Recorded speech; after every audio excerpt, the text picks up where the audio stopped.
상상해 보시죠. 당신이 방금 사업으로 10억 원을 허공에 날렸습니다. 아, 정말 끔찍한 상황이네요. 네, 모든 것이 무너져 내렸고 뼈를 깎는 고통 끝에 현재 수중에 남은 돈은 딱 5천만 원뿐입니다. 절망적인 심정으로 집에 돌아가서 파트너에게 이 사실을 고백했을 때 상대방이 당신의 손을 잡으며 이렇게 말합니다. 그 5천만 원이라도 건져서 정말 다행이야. 이제 제발 위험한 짓 하지 말고 남들처럼 평범하고 안전하게 살자. 상식적으로 들으면 아주 따뜻하고 이성적인 위로죠. 그렇죠. 아주 정상적인 반응 같습니다. 하지만 오늘 우리가 해부할 텍스트에 따르면 방금 당신의 파트너는 당신이 현대 자본주의에서 영원히 실패할 수밖에 없도록 당신의 날개를 완전히 꺾어버린 겁니다. 오히려 이 텍스트가 묘사하는 이상적인 파트너, 그 이른바 퀸이라고 부르는 존재라면 그 절망적인 순간에 완전히 다른 반응을 보였어야 한다는 거죠. 당신이 고작 5천만 원 쥐고 벌벌 떨 위인이냐? 그거 다 걸고 다시 찾아와라. 망하면 내가 먹여 살릴 테니까. 이렇게 말이죠. 만약 당신이 지금 안정적인 직장으로 출근하는 길에 이 방송을 듣고 계신다면 오늘 우리가 다룰 이야기는 당신이 철석같이 믿고 있던 경제적 상식 그리고 생존의 룰을 송두리째 뒤흔들지도 모릅니다. 네, 오늘 우리는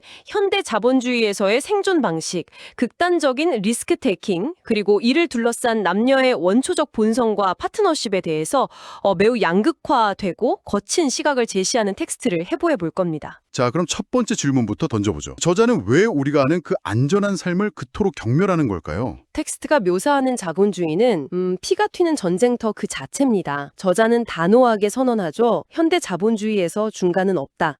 그러니까 안전지대가 아예 소멸했다는 뜻인가요? 정확합니다. 이 문장이 모든 논리를 지탱하는 주춧돌인데요. 매월 월급을 꼬박꼬박 모아서 작지만 확실한 행복, 이른바 소확행을 즐기며 산다는 것의 결말은 무엇인가? 텍스트는 그것이 결국 인플레이션과 거대한 자산 격차의 해일에 휩쓸려서 10년 뒤 빼도 박도 못하는 하류층으로 전락하는 지름길이라고 단언합니다. 이 논리가 흥미로운 건 우리가 흔히 안전하다고 믿는 방어적 태도를 가장 치명적인 리스크로 규정해버린다는 겁니다. 텍스트의 시각에서는 대기업에 다니면서 한 달에 300만 원씩 착실하게 저축하는 사람과 모든 것을 걸고 스타트업을 창업해 극단적 리스크를 지는 사람을 비교해 볼 때 전자를 서서히 질식해가는 길을 택한 사람으로 봅니다. 도대체 현대 사회의 경제적 불안감이 어느 정도이길래 이런 뭐 아니면도의 승부를 강요하는 걸까요? 거시경제의 거대한 변화가 그 불안감의 근원입니다. 고성장 시대에는 노동소득을 착실히 모으는 것만으로도 중산층이라는 튼튼한 방어막을 구축할 수 있었습니다. 저축이 곧 미덕이었죠. 내전에는 다들 그렇게 배웠으니까요. 하지만 자산 가치가 기하급수적으로 폭등하고 화폐 가치가 무섭게 하락하는 현재의 룰에서는 다릅니다. 노동소득의 선형적 증가만으로는 자본이 자본을 증식시키는 자산의 기하급수적 팽창을 절대 따라잡을 수 없다는 절망감이 팽배해 있죠. 안전지대란 단순히 성장이 멈춘 곳이 아니라 가랑비에 옷 젖듯 서서히 파산해가는 대기실에 불과합니다. 결국 이 거대한 자산 격차를 단번에 뛰어넘기 위해서는 파괴적인 리스크 테이킹, 즉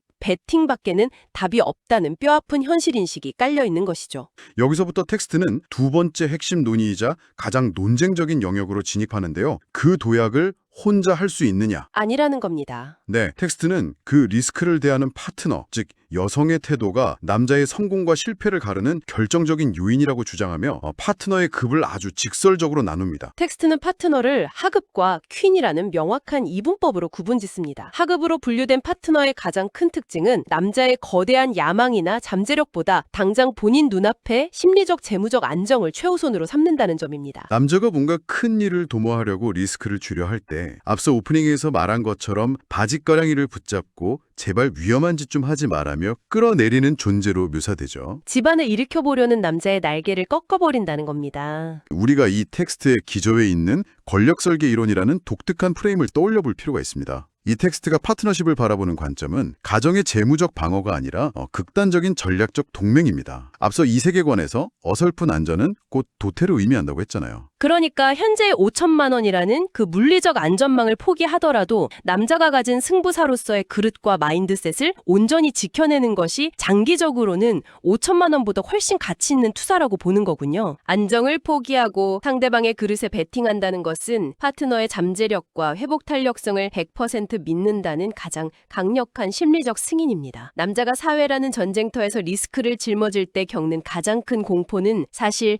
실패로 인한 가난 그 자체가 아닙니다. 실패했을 때 돌아갈 곳이 없다는 고립감. 그리고 무능한 인간으로 낙인 찍힐 것이라는 두려움입니다. 그런데 퀸은 망하면 내가 먹여 살린다는 말로 그 추락에 대한 근원적 공포를 완전히 제거해버립니다. 남자가 가진 본연의 퍼포먼스를 한계치 너머까지 끌어올리게 만드는 고도의 동기부여 메커니즘을 작동시키는 거죠. 그렇다면 여기서 자연스럽게 다음 의문이 생깁니다. 도대체 왜 퀸으로 묘사되는 여성들은 그토록 상식적인 안전망을 스스로 걷어차버리고 파멸의 위험이 도사리는 리스크를 기꺼이 선택하는 걸까요? 저자는 이렇게 주장하죠. 베팅하지 못하는 시시한 겁쟁이 옆에서 50년을 평온하고 지루하게 사느니 뭐라도 해보려는 영웅의 여자로 살다가 장렬하게 산화하는 것이 낫다는 것을 퀸들은 머리가 아니라 본능으로 안다고요. 선사시대로 한번 돌아가 보죠. 동굴에 처박혀서 안전하게 나무 열매나 까먹고 있는 남자가 있습니다. 곰에게 잡아먹힐 일은 없으니 생존 확률은 높겠지만 여성에게는 철저한 경멸의 대상이 됩니다. 반면에 거대한 맘모스를 잡으러 창 하나 들고 눈보라 속으로 사냥을 나가는 수컷을 생각해보세요. 언제 죽어서 돌아올지 모른다는 끔찍한 불안감을 주지만 동시에 생존과 번식을 이끌어갈 수컷으로서의 거대한 성적 매력을 발산한다는 겁니다. 네, 결론적으로 남자는 목숨을 걸고 사냥이라는 승부를 봐야만 존재 가치를 증명하는 것이고 여자는 그 무리 중에서 진짜 승부사를 알아보는 매의 눈을 가져야 한다는 거죠. 이 논리에 따르면 벤처 비즈니스를 하거나 암호화폐 시장에 전 재산을 거는 등의 현대적 리스크 테이킹은 곧 현대판 맘모스 사냥입니다. 결국 여자는 자신의 그릇에 맞는 남자를 만나게 되어 있다는 텍스트의 결론은 이 파괴적인 리스크를 감당할 수 있는 자만이 그에 걸맞은 전리품, 즉 권력과 이상적인 파트너를 쟁취한다는 냉혹한 정글의 법칙을 역설하는 것입니다. 내용을 종합해볼까요? 네, 자본주의라는 잔혹한 환경, 가만히 있으면 불타 죽게 되는 이 게임 속에서 남성은 중간지대라는 환상을 버리고 반드시 승두수를 던져야만 합니다. 그리고 이 세계관에서 말하는 진정한 파트너십은 남자의 그 무모해 보이는 모험을 말리며 안전을 도모하는 것이 결코 아닙니다. 기꺼이 그 위험한 불기둥 속으로 함께 뛰어들어 망하면 내가 먹여 살리겠다는 극단적 신뢰로 서로의 야성을 일깨우는 존재, 그것이 바로 이 텍스트가 정의하는 성공의 필수 조건이었습니다. 양극화가 심화되고 끝없는 경제적 불안감이 지배하는 21세기의 현대사회에서 왜 이런 거칠고 야성적인 생존 철학이 누군가에게는 유일한 탈출구처럼 여겨지는지 그 이면에 흐르는 자본주의의 그림자와 우리의 진화 심리학적 욕망을 투명하게 들여다보고자 했습니다.